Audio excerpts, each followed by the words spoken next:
Township, and then chairman of the Lawrence Township Public Safety meeting, coordinator committee. I'm going to call the meeting in order at 6:30, and I'm going to introduce.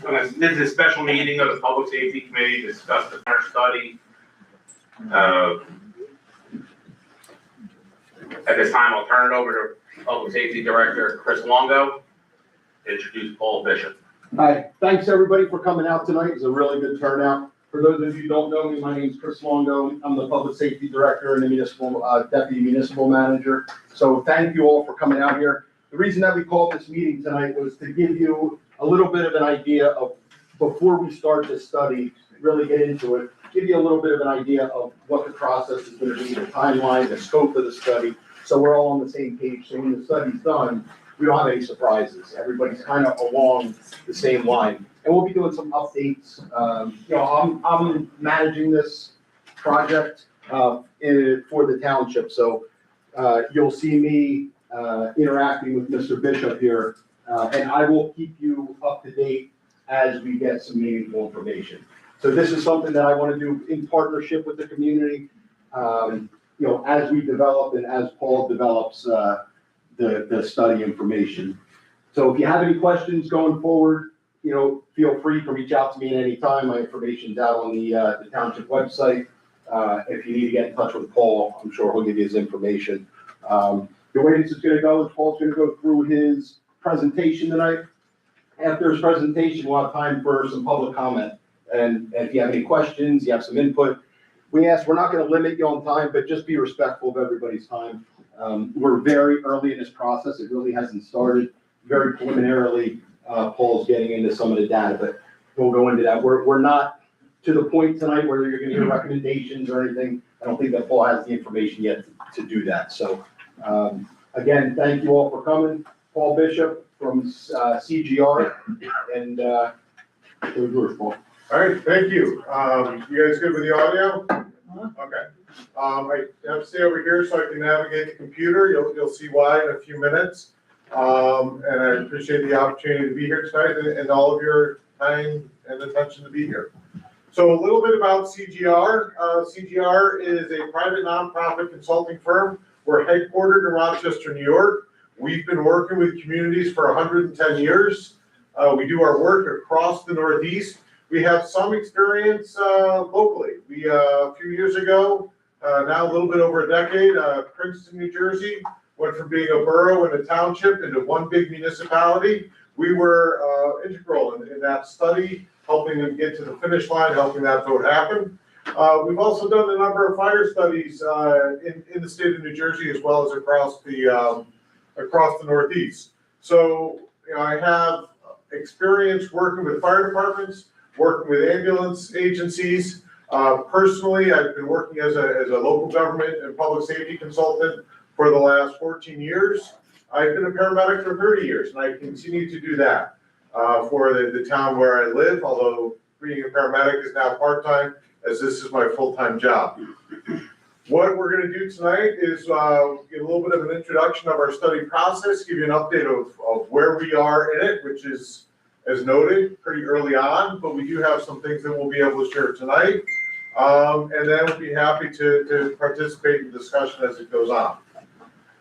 So here's our project team. I'm the director. I've been here, I was here once already in January. I've been here for the last 2 days. But as I said, I'm not a firefighter. I don't have that layer of expertise.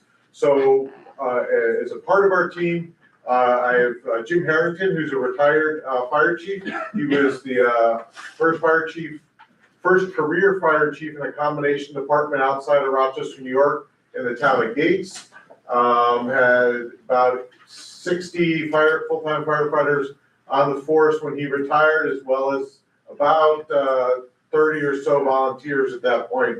But that's a pretty bustling suburban community outside of Rochester. Before he was the fire chief there, he also worked for the Insurance Services Organization, which is the organization that does studies on communities across the country to gauge and provide objective assessment about how their fire departments operate. I've got a colleague who helps me on the EMS side, particularly when it comes to some operation things. Name is Jim Casson. I throw research questions at him and he helps me go through that. Then we've got our kind of our general research team. Kieran Bazilla, those of you who are part of the fire service who I haven't interviewed with, or we might do some other focus groups, he will be involved in that. As well as Alina Santiago helps me in those areas. And then Kate Bell is our GIS specialist, and we'll see some of her work in a little bit when we talk about the mapping and kind of the distribution of calls and how to get around this town. So that's our project team. And this is, our approach to the engagement. First thing that we need to do is we need to understand how things operate here today. So we do what we refer to as our baseline segment of the study.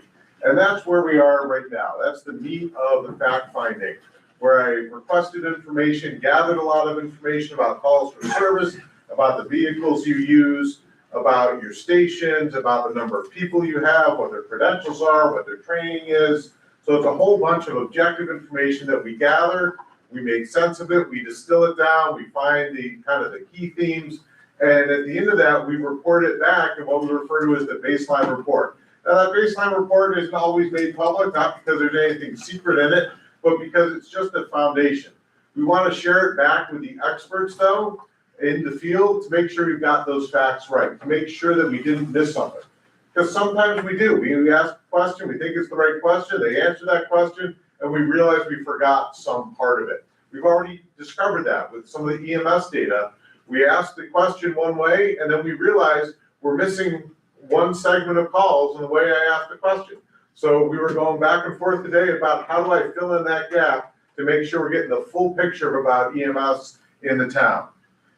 Once we do that, we get that baseline, and then we start talking about what are the options or the opportunities or the potential changes that you can make. What do you need to do to improve the service, to ensure that you are getting the best service for the best value you can in your community? If you had an unlimited budget, I would build you the perfect EMS and fire stations and operate, and you would have ideal service. But you don't have an unlimited budget. So we've got to balance the cost with how do we get the best service for the value that you want to provide in the community. So we have to have those kind of political discussions and the rules about how much you can raise your taxes and what you can do with your different funds. So we have those conversations as we're outlining the options. And again, we go back and forth with the elected officials, with Chris and the leaders of the departments, and we get the feedback, and we say, all right, we're good. Then we get to the final report. And that's the next time you'll likely see me. We'll be back and we'll be doing a final presentation where we'll be saying, this was our baseline. We'll hit some of those highlights, so I won't go through the whole 150-page report, which is what it'll be. But we'll go through the important parts, and then we'll also get into those recommendations, those suggestions, try and prioritize them. These are the things you should try and do right away. These are the things you need to think about for 5-10 years down the road, because they're trends that you're facing and you need to address them. So what are our key tasks? Project initiation. We've already done that. Hit that checkbox. We had some online meetings. Then I was down here for a visit where first time I was here, I met with the chiefs of the different services, did some initial walkthroughs. Now we're in this baseline review. The last 24, 36 hours, I've been interviewing the leaders of the department, people who are on shift, members, staff. I got a chance to meet with, this time last night, I was in a room with about 40 volunteer firefighters. I met with the volunteer chief officers. And then this morning, I met with the paid staff on the fire side, and I've met with about a third of the EMS staff. Unfortunately, some of them are out sick, so I didn't get to meet with them in person, but we'll figure out a way to get their input. Walked through all of the facilities, been through every building, every little nook and cranny. I don't think I got into all the closets and attics, but it was pretty close. We've gathered the data about how things operate. So it's we start with a big data request, and that was answered really in a very timely manner. We've got it, we're going through it, we're taking a look at your inventory, figuring out how old your trucks are, how, what the capacities are, going through all that information, distilling it down. We're analyzing the calls for service. So we pulled the last 3 years worth of data. We've done some initial stuff that I'll share with you about where your calls are. But we haven't gone through about the when and the what type and who's responding yet. That takes a little bit for us to chew through on our data analysis. So that is our baseline report. We're on time for that. I'll show you the timeline in the next slide. And then from that, we get into talking about the action plan. This project has got about 6 key questions that we're being asked to answer. One of them is about location of fire stations. Are they in the right spot? That's one that we've been asked to tackle pretty early on. Another is about the staffing of the career firefighters. Are they in the right time zone? Should they be working some other shift? That is another question that we're being asked to answer early before we get to the final report. So we're going to have some kind of interim findings that we'll be sharing. And then we'll be talking about capital needs and how to collaborate between the different workforces that you have, your volunteer and your career. And then taking a look at the future. What's going on 5, 10 years down the road? We will then come back and present the report, and we're thinking it's going to take about 180 days. So here's where we are. This is our timeline. And from the back of the room, it might be a little hard to see, but whoops, advance too far. Starting off at project kickoff, we started in January. That's done. The data gathering and site visit, that's that second row. It happening in February. Where are we? It's February 18th. Here I am. We're almost done with that fact-finding gathering. We've gotten most of the information. We're finding there's certain stuff we have to get follow-up questions with. So that's going on. And as we get into March and April, we'll be developing that baseline report and making an interim finding. And then from there, we get into our options development. We're thinking about that right now. We're already like, oh, okay, this is something we have to consider. This is what's unique about Lawrence that we need to take into account as we're coming up with our plan. You've got this big mall out on the east side. You've got a university in the middle. You've got this private school somewhere in the north central part. So all of this stuff, and a couple of little roads that run through town that we have to take into consideration as we're making these recommendations. And then come May and June, we get into the different discussions of the final thing. So that's our outline as it is right now. Things change. Like I said, we're being asked to answer some questions early, and we're doing our best to accommodate that. That might then slow us down and get the whole final report done because we had to do some stuff early, but we'll see how that plays out. We'll stay in touch with Chris and keep things up to date. I need to pause and take a breath. All right. So what have I learned so far? I typed these slides up at about 5:15. Your fire service. Your career staff operates 8 a.m. to 4 p.m. Monday through Friday from the Lawrenceville and Slackwood stations. They don't work on holidays. And it's a different schedule. It's a different kind of force when the volunteers are here. But you're working with, I got the number right, 13 career firefighters. They work off of 3 different apparatus during that time. The volunteer staff covers the remaining hours, and they work solely out of that Lawrence Road station. So they work out of a single station with their apparatus that they respond to. You've got about 1,360 calls per year. This is taking a look at the last 3 years. The 3 years were all pretty close to that. So what does that equate to? A little over 3.5 calls per day on average. Some days you get 11 or 12 calls. Some days they're playing pinochle all day long. No, really, they're not. But some days are less exciting for the firefighters than others. Regardless, as I've been meeting people over the last day and a half, you have some dedicated staff, both career and volunteer. They are working to make their ability to perform this job, and it's a difficult job these days, making it better, to trying to get the right training. They want to make sure they have the right equipment. These people have their hearts in the right place, and they're getting pretty good support from the town. One thing that I noticed, though, there's really limited interaction between the career staff and the volunteers. And that's an early observation, and I don't think any of the folks in the room who I've met with are gonna disagree with that. And that's one of the findings that I know is gonna be there, is we need to make sure we get that a little bit tighter relationship between the two groups. On the EMS side, they're operating out of one facility. It's their own facility. It's behind the Lawrence Road Fire Station there. They operate either one or two ambulances with EMTs on daytime shift.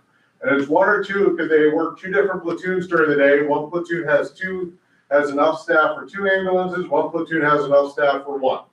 The call volume remains the same, whichever one's on duty. They're usually able to cover it with the 1.5, but sometimes mutual aid gets called in town. The overnight ambulance shift has only got one crew on duty. You have very experienced EMTs. So I was asking them, how long have you been doing this? Well, they might only be full-time here for 4, 5, 6 years. That's a lot of calls they're seeing in that time. But most of them have been EMTs for a decade or longer. So you have real experienced staff on the EMT side. That call volume has been going up every year, up about 4 or 5% 1 year over the next. So in 2025, they were doing almost 12 calls per day on average. And again, they have their spikes and they have their lower parts. The one caveat, these are the calls that they responded to. That's one of the gaps we discovered in our data today. I don't know the calls that they had to turn over to somebody else. So we've got to add that to the total, and we will by the time the report is finalized. They're also helping their neighbors. I'll show you the map of where they respond to in a few minutes, and you'll see that they respond out of town on a regular basis. And they're really living into the term mutual aid. And that's a phrase that's got two words that both have to do work. Mutual and aid. You're giving it to somebody, you also get it from somebody. And on the EMS side, it seems to be a good distribution there. So here's the call volume. That's too small for you guys. You're not gonna be able to see that, but that's the kind of thing that we're doing. So I am now gonna go a little interactive. So bear with me as I switch programs and hope that everything's operating, and it is.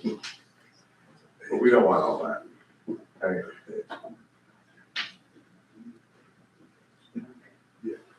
See how quick the internet works with me tonight.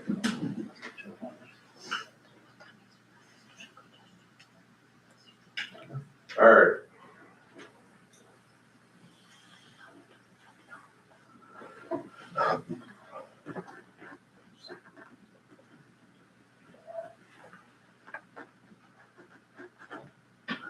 We'll zoom in as best we can.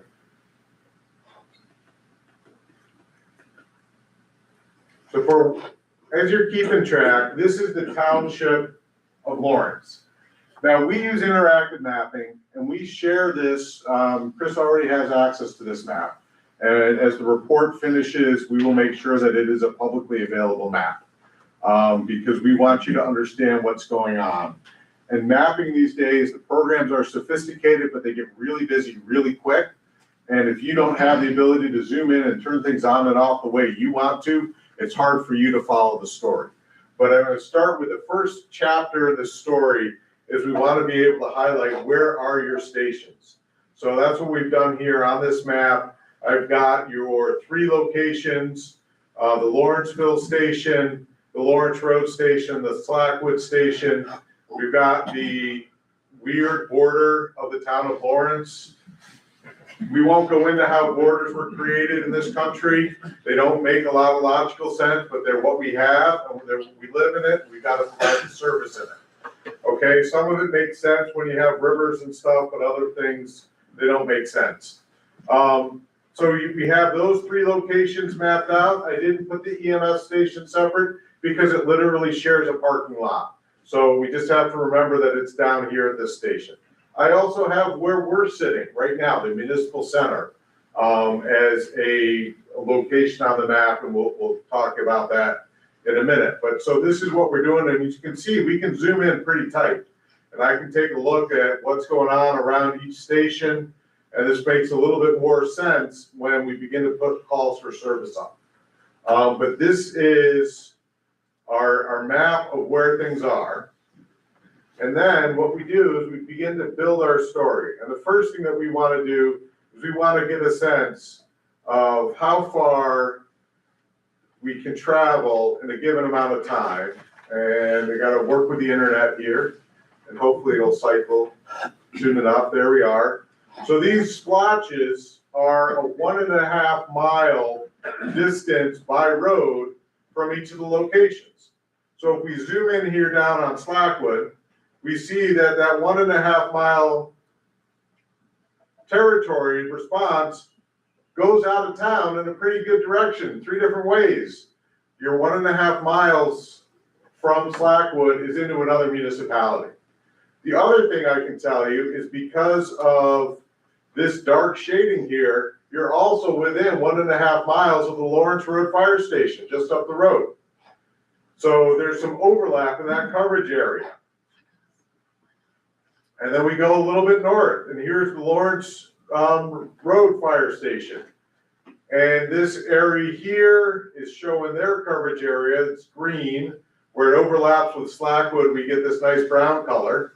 But we get to see how far they can respond in that time frame. And then we head up north, and we see there's overlap in that 1.5 miles from Lawrence Road to Lawrenceville, and we're sitting in that 1.5 mile overlap. We're about 1.5 miles from both of those stations where we're sitting today. And we get up to Lawrenceville, and we see how that drive works. It's important for us to take into account your road network when we're looking at the calls, right? You have this area here in the middle of town where there are no roads. So you don't have a decent response time there because you just can't travel to that. And then we get up the north end of town where ETS is and where my uncle's house used to be, somewhere up in here. And you're not within 1.5 miles of any fire station. There's also not a lot of people who live up there. There are some, and they deserve to have a good response. And any of this response they're going to get is coming out of the Lawrenceville station. So as we do our methodology, this is the first thing we do. We figure out your road network and how you can get there. Now, I'm going to shut off these layers, and you'll see why in a minute, because it gets really busy really quick when I begin to put calls up. So the next thing we do, and first thing that shows up is where are all of your EMS calls in 2025? Now, we intentionally do it as a heat map and not as individual points, because I can zoom in to an individual address and figure out whether you went there if I had the little dots. And we don't want that to happen, right, for people's privacy. But we're able to see the busy areas in town, and we get a sense of where we have multiple calls. So you get this kind of the purpley area. This neighborhood has some calls. There's some hot spots here, right? There's, I believe, the senior apartments over in this part of town where you have a bunch of calls. Over here, the Quaker Bridge Mall, and along this stretch of town on the east side, you have some dense areas of EMS calls. There's no fire station, there's no EMS station over on that east side of town. We get up in the north corner of town. There's not a lot of calls, there's not a station up there either. So that's something, you know, when you're thinking about where do you put services, you want to think about where your demand is today. So this is your EMS demand, and I can put on the layer of, I guess the right station, 22, yep. Okay. So we see where is within 1.5 miles of the current EMS station. So 1.5 miles is roughly a 5-minute response time.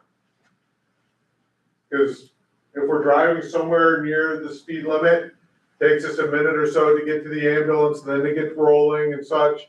That takes us about 5 minutes. So this is the area of town that's within 5 minutes.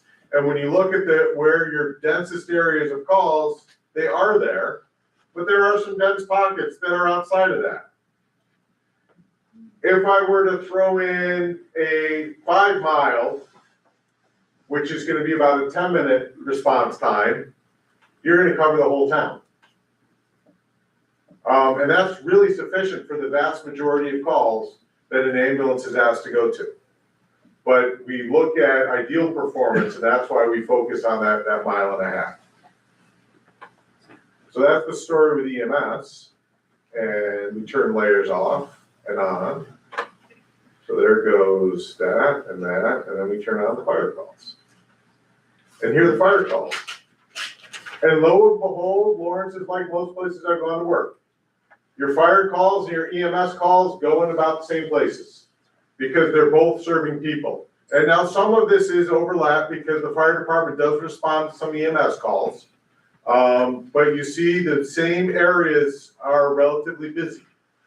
And this is again, using latitude and longitude. I didn't talk about the fire or the EMS agency responding out of town, but that did happen. We see that here with fire, and then we can turn on the layers of where the paid staff is and where the volunteers are.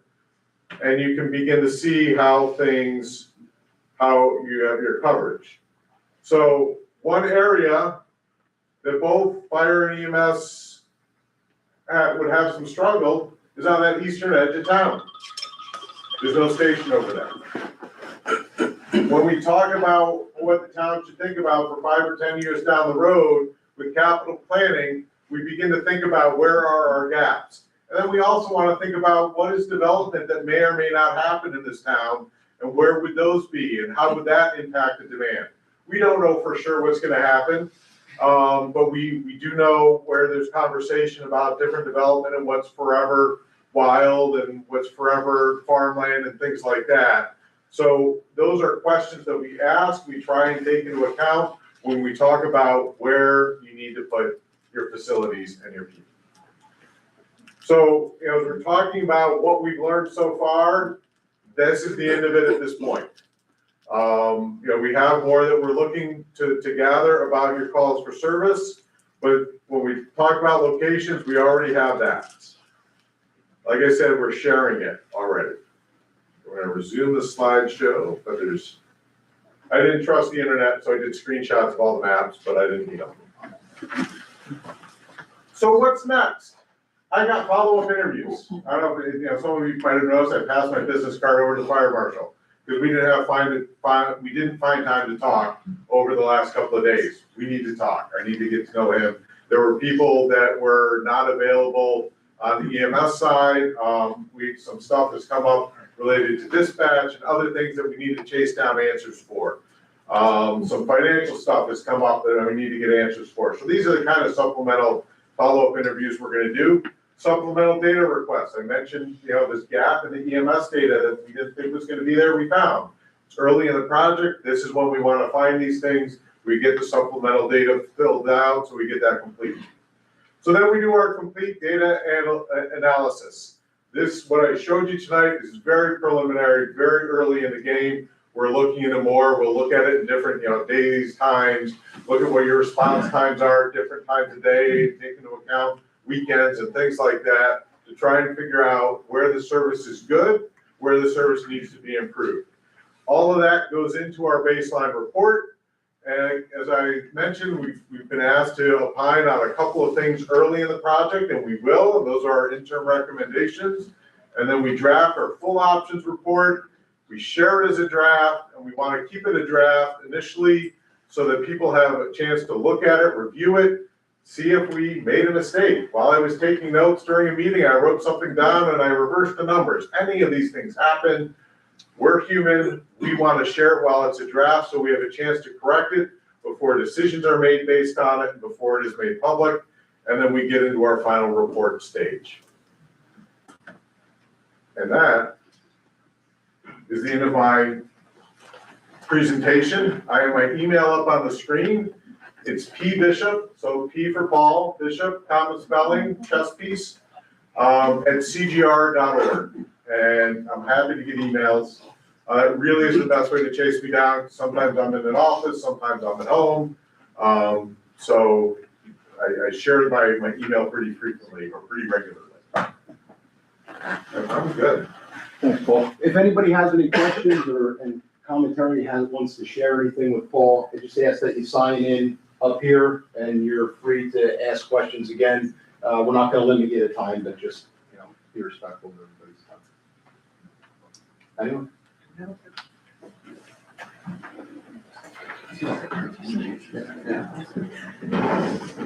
there's none.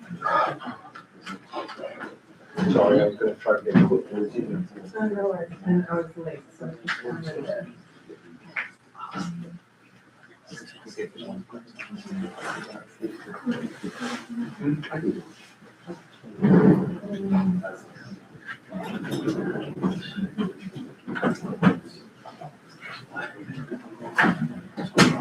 Hi. Hi. Okay, so I have two questions, and I was late, so I apologize if you come. I got it. Okay, Okay, so I saw you showing all the maps and, you know, the historical data, which is great. But you guys come out here and look at the real world traffic patterns. So if you're on 206 in the morning, or at like 5 o'clock, it is like you can't go anywhere. It's bumper to bumper, and it's a 2-lane road. And you know what concerns me is how, you know, like fire trucks are going to get through because it's very hard here. So that's my first question. Is, so I'll answer that question. If you look at the screen right now, Mhm. I didn't show this, because again, we have lots of layers that we look at. And this is a 5-minute drive time from this building at 5 PM. We also did this map at 8 AM, at noon, and midnight. And you see that there is, you know, a difference in how that works. So yes, we do try and take that into account. And we're using the data that is available, about normal traffic flows and how that speeds up and slows down. Okay, because it's really important to see like how congested it is like right in this spot. Yeah. And then the other question I had is, I know there's something called the NFPA guidelines. Yes. And I was curious, if you know, look at those, I know it's not mandatory, but you take them into account as you're doing this study. And NFPA is National Fire Protection Association. Yeah, so the National Fire Protection Association has 2 different standards, that are about the operations of fire departments. They have one for career departments and one for volunteer departments. And you're in an interesting situation because you can use either. Because you have some career staff, you have some volunteer staff. If you got to the point where you had career staff 24/7, you'd probably want to target the career one as the one to follow. And so what NFPA does is it says, this is what, among many other things, when we're talking about the response with the fire department, we talk about what is the minimum amount of staffing you want to get on the scene within a certain period of time, taking into account automatic aid and mutual aid. So it doesn't all have to be your department. So one of the things that we know is, science has shown us that in order to keep get a fire contained inside a normal residential structure, you need to have about 14 people showing up within 10 minutes of the alarm who know what they're doing and they need to have the right equipment. Give or take a couple of people depending on what year you draw the study from, but that's kind of the standard that we're looking at. But it's not just your department, right? So we take into account that you have neighbors that I believe on every side have a career staff that will send aid if requested for certain alarms. So yes, we do look at the NFPA standards. New Jersey also has training standards that they put into application. So we'll be reviewing those.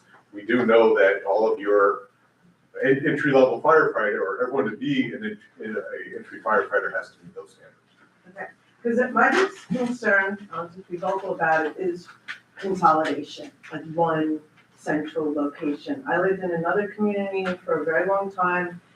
They looked at the same thing, and quite honestly, they ended up not doing consolidation because they looked at the population, like a big part of the population was in a certain area, and they looked at the traffic patterns because it was a community where a lot of building took place and the roads were all clogged.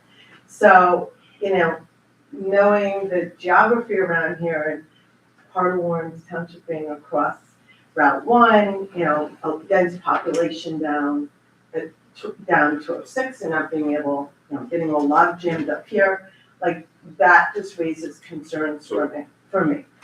Yeah, and I think if you had an unlimited budget, you would have maybe 5 fire stations that are fully staffed 24/7. Right. No, But you don't.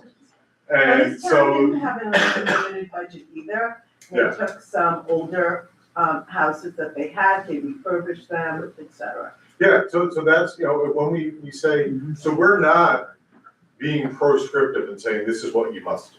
Mhm. We come in and we say, these are the things that we think are reasonable, and this is what you have to consider on balance, right? So if you're going to, for example, invest in recruiting and retaining volunteers, this is the amount of money you should probably put forth to do that, and that equals X number of career firefighters. And I'm not gonna go into that this early in the study, but those are the calculus that you have to think about is, and for to staff one career fire engine, you need maybe 16, 18 firefighters. And what do you get for that? We try and bring that all up to make it digestible for an audience of the people up here and the people out here, so everyone can have a good discussion about where to go. We'll make a suggestion, but I don't have to pay taxes here. I don't get to cast a vote here. Okay. That's it. Thank you. Thank you.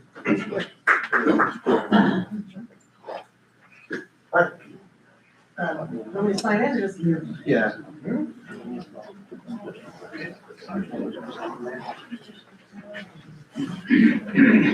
You want where? Can I do when I'm done? But I don't have to- Sure. So, I'm going to. Say her name. I guess if you go back in the timeline, Timeline. Okay, that's Excuse the me. slideshow. Can you just state your name so I could write it down? Carol Conley. Okay. There we go. Timeline. Okay, so my question is where, this may be a question for the mayor more, but where is the opportunity for formal public input? I mean, we really appreciate, it's a great presentation, appreciate your being here. And I see lots of input from you're creating a technical report and you're talking to great people for that. What I'm concerned about is at the baseline review, there's no formal public input. At the options review, there's no formal public input. You're gonna come up with a great report, and then you might get all this public input that you'll need to respond to, and you'll be gone home. So I'm afraid we're gonna end up with a report that says this is what you should do, and you will really have no way to evaluate based on the input from the public about how you respond to that. So I'm wondering if there could be more opportunity for this stakeholder group along the way. We can have a discussion about how best to do that. This project timeline, these key objectives that I laid out is what's in our contract to provide the service. So, we were contracted to build a house. And if you wanna add 2 bedrooms and double the size of your garage, we can do that.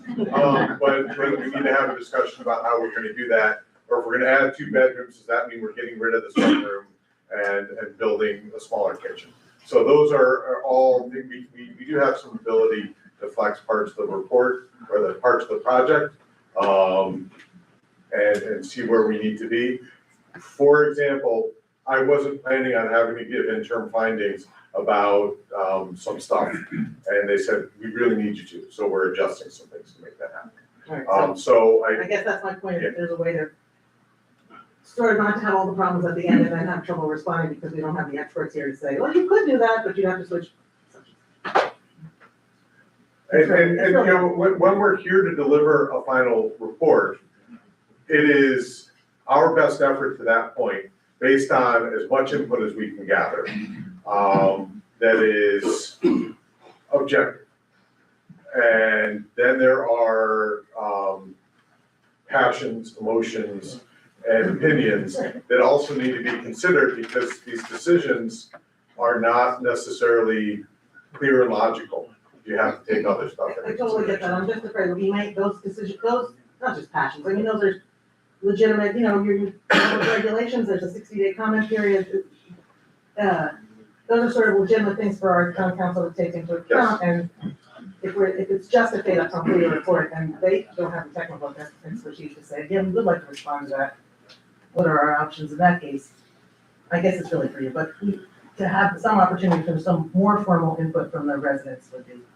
Well, I guess the question is what,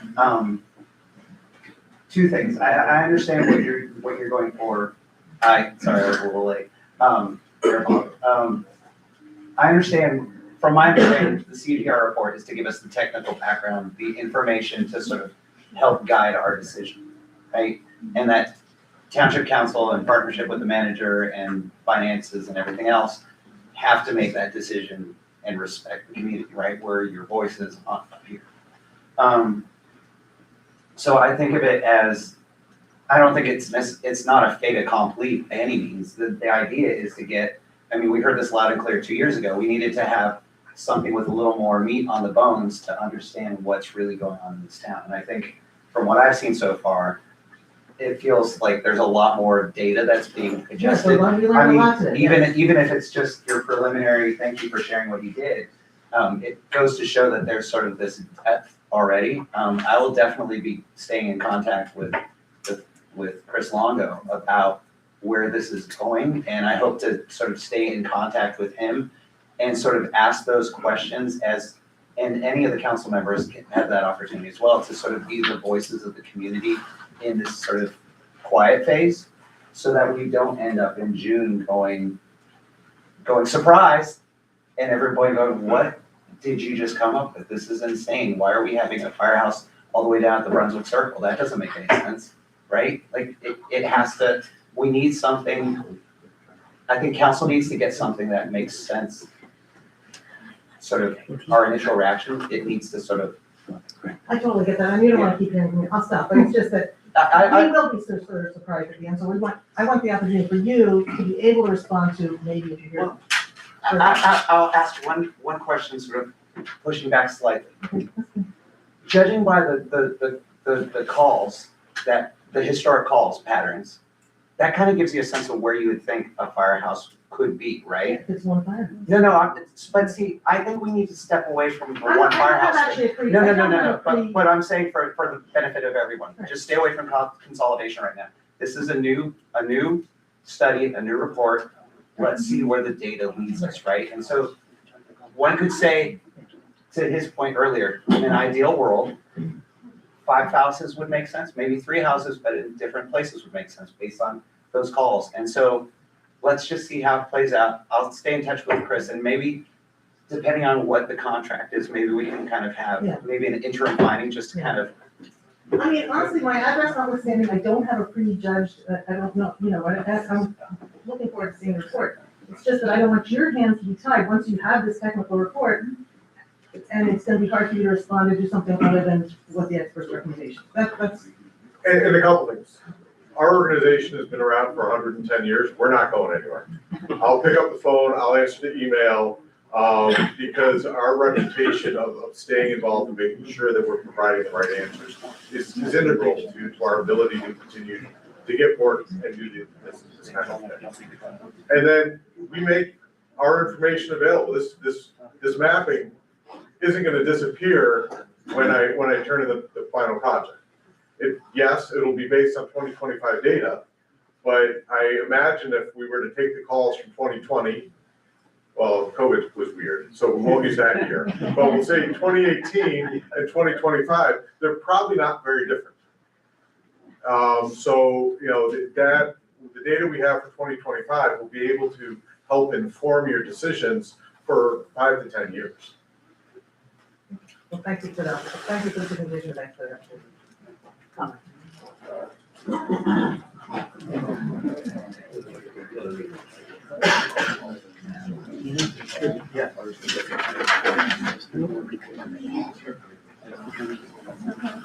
Greg Levy. Good evening. Hi. ISO ratings, current and future scenarios, will that be part of the study? ISO, the Insurance Services Organization, they do something called a Public Protection Classification Study. And the Public Protection Classification Study takes into account 3 primary things. One of them is your dispatch center. That is unlikely to be influenced by anything that happens with this study.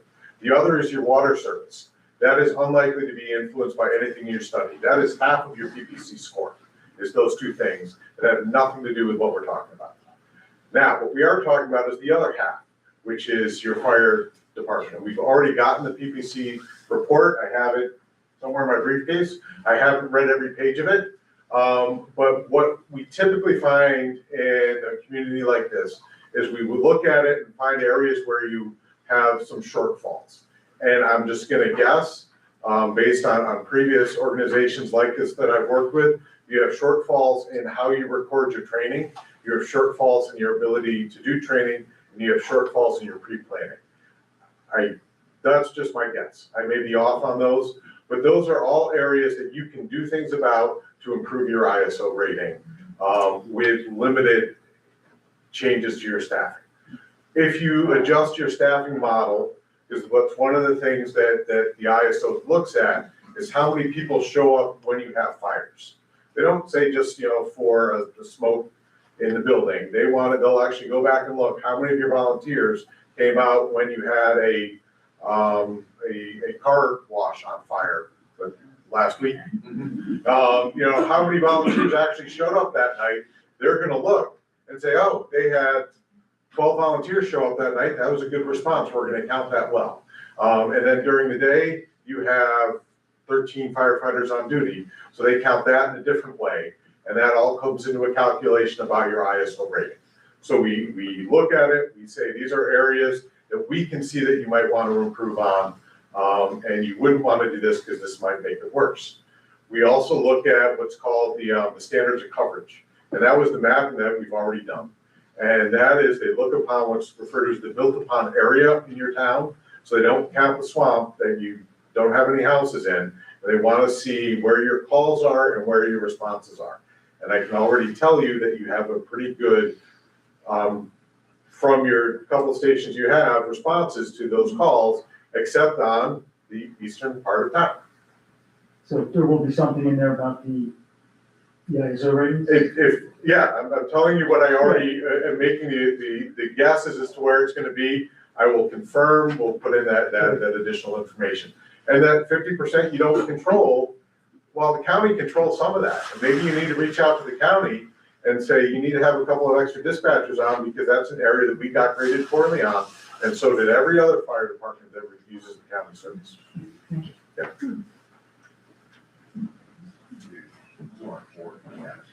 Are you a 4.4X? Okay.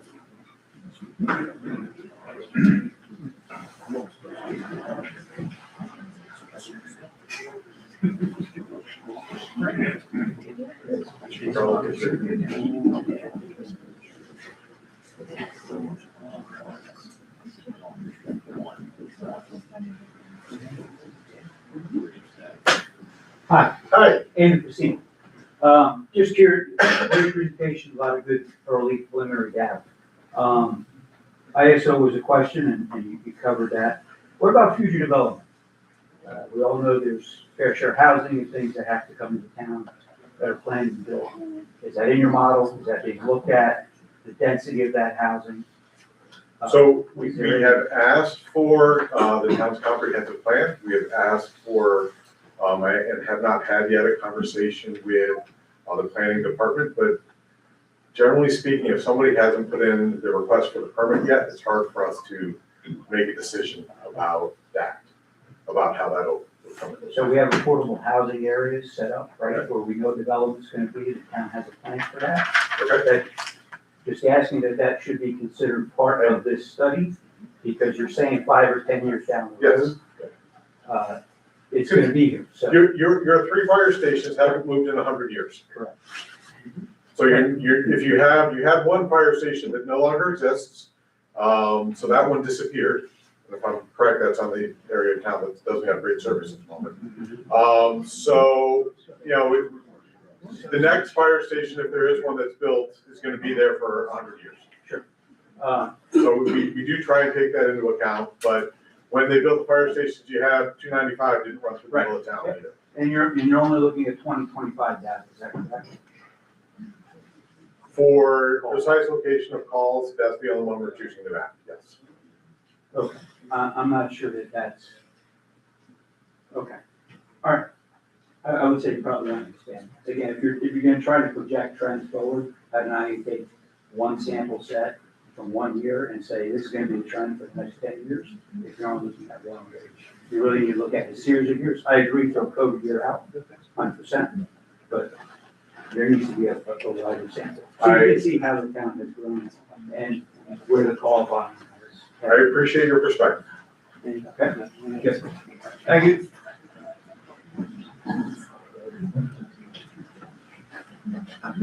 Anyone else?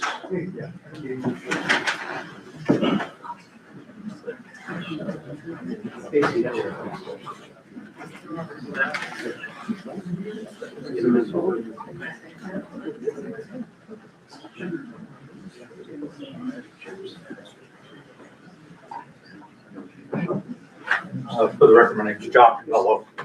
I live in the northern end of town by Lawrence Township, just for your benefit. Okay, I'm a former water utility person who worked in understanding about standby fees and everything for fire suppression, and former chief of staff to the fifth largest town in the state.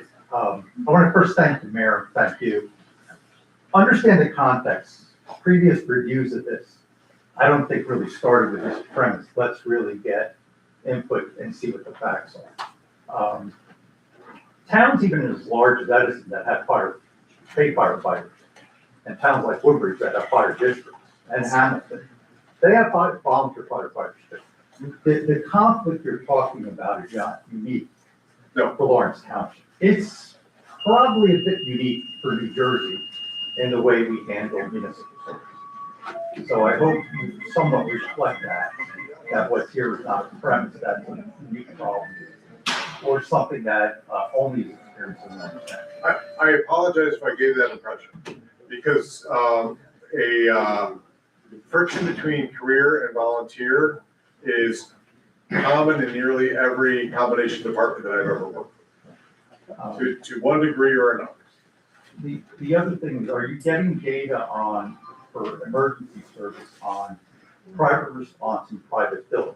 That is, again, a phenomenon that's not unique to this town. Related to EMS? Well, EMS, yes, on response times, and things like capital health for people that are getting billed for their insurance, for Medicare, and, working those data in. I don't know if you're gonna have access to that one, but that's certainly something I would hope you would consider. So are you referring to, are there private ambulances that are responding to calls in the town? Yeah. Okay. Yeah. I'll have to have a conversation and figure out this kind of discussion. Thank you. The other thing that I think is vitally important, right now, we are going through a master plan readoption. Okay.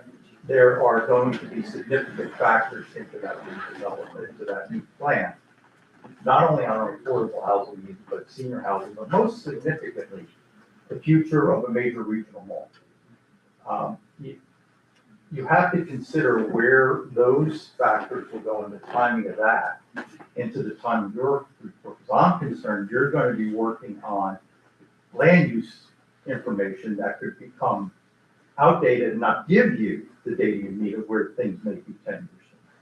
So it doesn't sound to me like you've had those discussions with the planning people, and forgive me, I'm not on the planning board, I don't know where we are in the master plan process, but I think that's kind of unique to what you're dealing with here.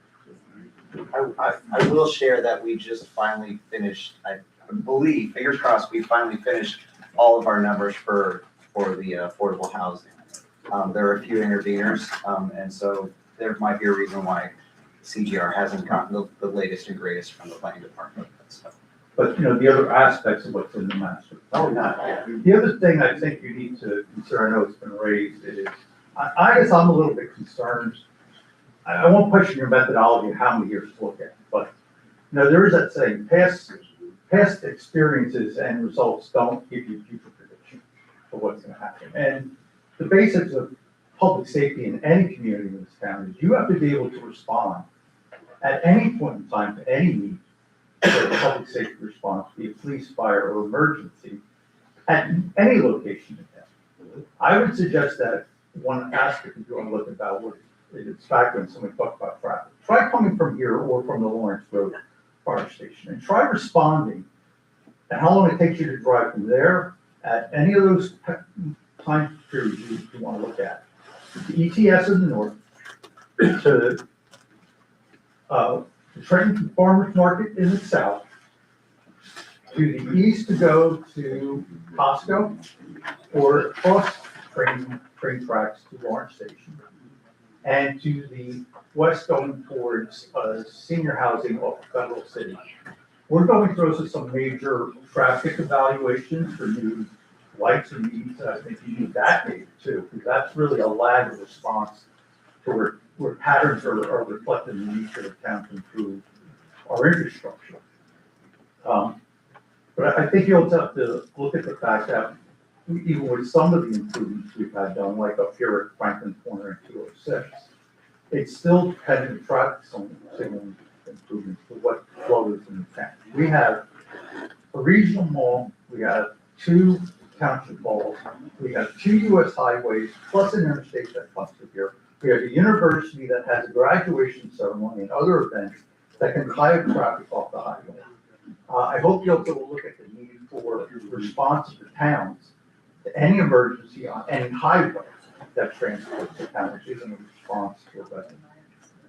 And hopefully you can get some data as to what the different population numbers are of the town at any given time. Why this town has about 35,000 residents. With all those activities, plus 3 major employers here, this town swells to a population at a daytime that probably could be as much as double or triple its residential population. And I don't know if there's one of you do in any of your other evaluations. You determine commercial buildings that have standby fire suppression of pipe service, and I know is not the only answer to fire protection, but the fire repression obviously is effective. So you factor that in trying to inventory what buildings have fire suppression. So that's a conversation that I haven't had yet with the fire marshal about, your high risk properties. But I'm assuming you have an idea of an inventory of those buildings. Well, I have a suspicion, but again, I think that's one of the value you can bring is doing that kind of an inventory can certainly be a benefit, not just you to give us a report that has validity to it, but I think for community knowledge.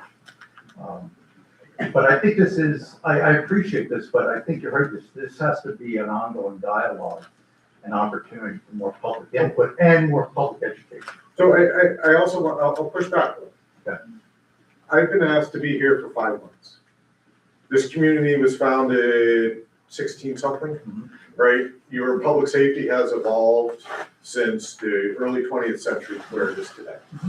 I'm looking at a snapshot in time to give your elected officials guidance for the next 5 to 10 years. I can't guide them to 2050 because no one has really an idea of where we're gonna be. We can point in that direction. We can give you an idea on the compass, whether you're gonna be heading northeast or southwest. But we can only give some good guidance based on the information that's gonna be available to us. There's gonna be certain questions that I have that I know I won't get the answer to. There's gonna be avenues of investigation that we would like to pursue that we're not gonna be able to. We'll try and we will end up highlighting those at the end of the report saying, this is a factor that you need to consider, but we weren't able to, or this answer is just unknowable right now. I get the policy thinking about where you are going through this intro process. The only other thing I would suggest, and this is probably directed more to the town, we also have active community organizations. For instance, I served on the Main Street Board up in the historic one. There's the Greater Eldridge Park Association. I think you also need to get, and probably there's some facilitation through the administration of getting to those groups to get input from them, because they really are telling you about the characters and some of the concerns within the movement. But I appreciate the fact we had this dialogue. Yeah, the community conversation piece I'm curious about, because outside of calls for service and response times, I'm trying to understand what. They may be able to facilitate information coming from businesses. I think they also need awareness about this study. I think the struggle we all have is, yes, you have people here in the room, but they can be a way to facilitate the dialogue. No, and that's why we're recording it as well. Okay. So. That's great. Well, thank you so much. I appreciate it.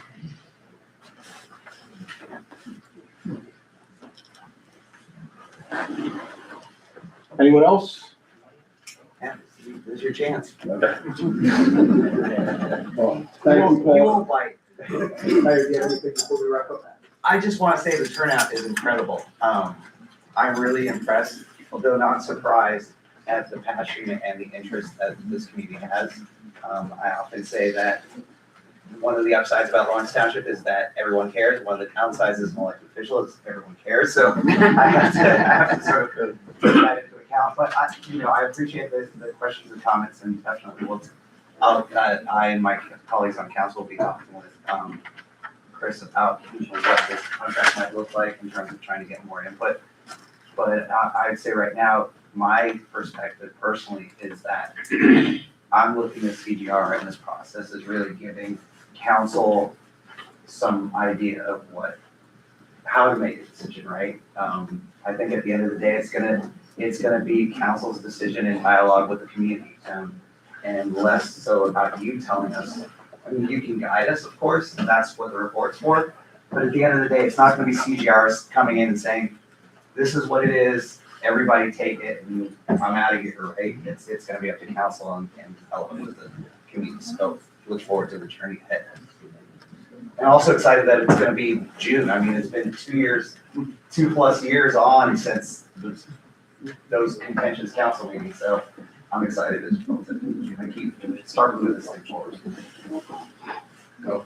Again, thank you. This is an opportunity. We're on the ground floor of this. We're just building the foundation. So this is why we wanted to have this meeting, to build credibility for the process, to introduce CGR to the community and provide an opportunity for dialogue. So if you have any ideas of how we can keep the dialogue going without bringing Paul down for each meeting, email me, call me. I'm always available. And, well, listen, we want to make this process as transparent and open as we can. So the goal is not to have any surprises at the end. We want you to be along for the ride through the process. So if anybody has any ideas, reach out to me anytime. Thank you again for coming. You have anything else? No? Okay. You see what's going on? Yeah.